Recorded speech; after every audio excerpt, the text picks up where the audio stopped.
This is the most wanted man in the world. He's been charged with espionage, hunted by the government since 2013, and now he's been given Russian citizenship by Putin himself.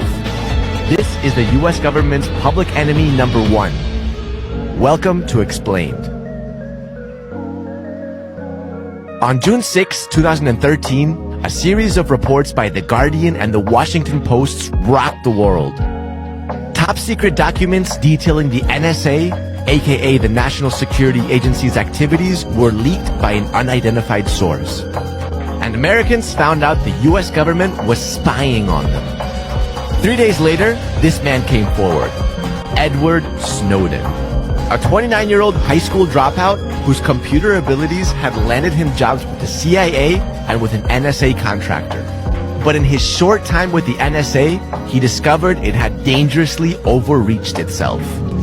When you're in positions of privileged access, like a systems administrator for these sort of intelligence community agencies, you're exposed to a lot more information on a broader scale than the average employee. You see things that may be disturbing. The material Snowden came across exposed an almost limitless government-run surveillance program. But what exactly was in those documents? For starters, it revealed the NSA had a secret program called PRISM, a system that gave the government a backdoor to access private user data from companies like Google, Apple, and Facebook. It also had a secret court order that allowed it to collect telephone records from millions of Verizon customers. This included not only criminals, but law-abiding citizens as well.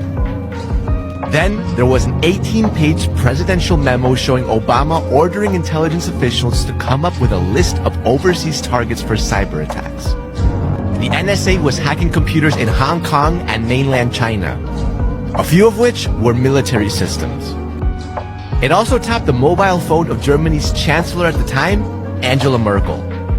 It even showed that Britain's Government Communications Headquarters, or GCHQ, was conducting mass surveillance of its citizens.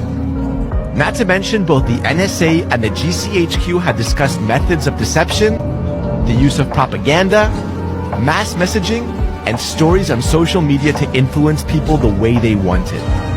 The list was endless. But how did he sneak out sensitive documents from a top secret government facility? Believe it or not, all he used was thumb drives.